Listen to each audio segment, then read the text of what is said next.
Première étape, la pâte à brioche. Je vais commencer par préparer un petit levain express. Donc ici, dans la cuve de mon pétrin, je vais ajouter la levure, le lait tiède, une petite partie du sucre et 100 g de farine. Je mélange le tout, puis j'ajoute le restant de farine et je couvre avec un torchon propre. Je laisse le tout reposer une petite dizaine de minutes, histoire de faire activer la levure. J'ajoute ici le restant des ingrédients, à savoir les œufs à température ambiante, le restant de sucre et la pincée de sel. Et je pétris ma pâte à la première vitesse de mon pétrin pendant environ 5 minutes. Je mets mon pétrin sur la vitesse 2 et je pétris encore 5 minutes de plus. Après tout juste 10 minutes de pétrissage, je peux à ce moment-là ajouter mes cubes de beurre à température ambiante tout en continuant de pétrir la pâte une dizaine de minutes supplémentaires. Comme vous pouvez le voir, la pâte ne colle plus aux parois. J'ajoute à présent ma poudre de noisette et je continue de pétrir 2 à 3 minutes, le temps de faire incorporer cette poudre. Ma pâte est maintenant prête, je la couvre de papier film et ensuite d'un torchon et je la laisse lever entre 1h30 et 2h. À présent, je vais dégazer ma pâte et la mettre dans un contenant à couvercle sans oublier de la couvrir préalablement avec du papier film. À présent, direction le frigo pour minimum 4 heures de repos. Pour ma part, ça sera toute la nuit. Passons maintenant à la réalisation du praliné. Dans une casserole à fond épais, je vais venir verser le sucre cristallisé pour le faire fondre sur un feu moyen de telle sorte à obtenir un caramel. Ici, interdiction d'utiliser une cuillère pour mélanger le caramel, c'est très important. Il suffit juste d'effectuer des petits mouvements circulaires pour homogénéiser le tout. Hors du feu, je vais venir ajouter mes noisettes préalablement torréfiées, c'est très important pour avoir un maximum de goût, et je mélange le tout pour bien enrober les noisettes. Je débarrasse les noisettes sur un plateau et je les laisse complètement refroidir. Le caramel a parfaitement durci, on peut à présent briser le pralin en petits morceaux pour pouvoir le mixer. Ici, je vous recommande de le faire petit à petit pour ne pas endommager votre appareil. Donc je vous conseille de prendre des petites pauses de 2 à 3 minutes pour ne pas surchauffer votre hachoir.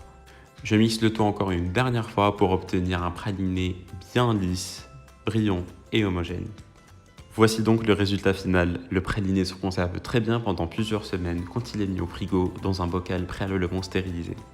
Passons à présent à la réalisation des noisettes caramélisées. Dans une casserole, je vais venir mettre le sucre et l'eau et je porte le tout à 110 degrés.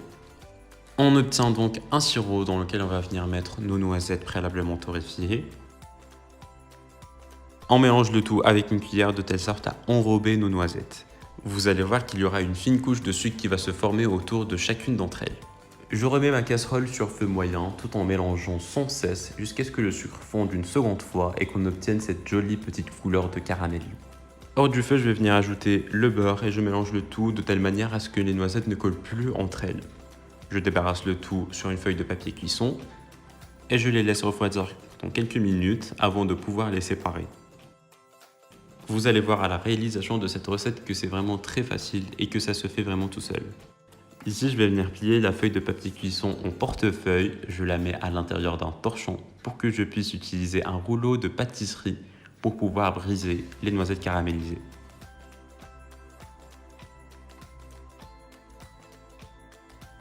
Une nuit est passée, nous pouvons à présent procéder au façonnage de notre brioche.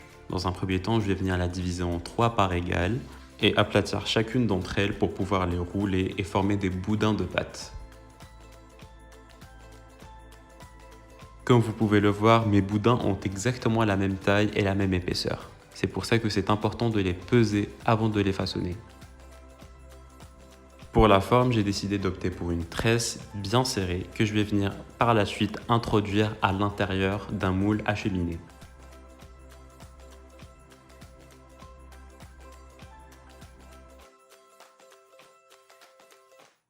Je la mets à l'intérieur d'un moule que j'ai fait préalablement beurrer et fariner.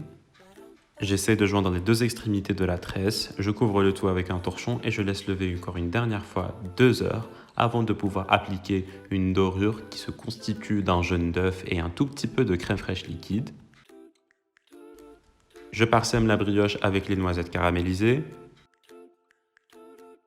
Et j'ajoute un tout petit peu de sucre cristallisé sur la surface pour avoir un côté bien doré et bien caramélisé après la cuisson.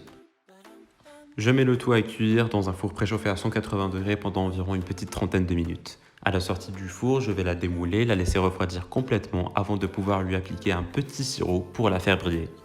Pour finir, j'ai décidé de garnir ma brioche avec le praliné qu'on a préparé préalablement ensemble pour un maximum de gourmandise. Ici, comme vous pouvez le voir, j'essaie de l'appliquer dans les petits vides de ma brioche. Voilà tout, j'espère que cette recette vous aura plu. En tout cas, moi je l'aime énormément car elle me fait rappeler beaucoup de souvenirs d'enfance. C'est ce que ma mère avait l'habitude de me donner pour ma collation quand j'allais à l'école. J'ai décidé d'utiliser exactement la même recette en la revisitant légèrement, en introduisant des noisettes car c'est mon fruit sec préféré depuis déjà tout petit.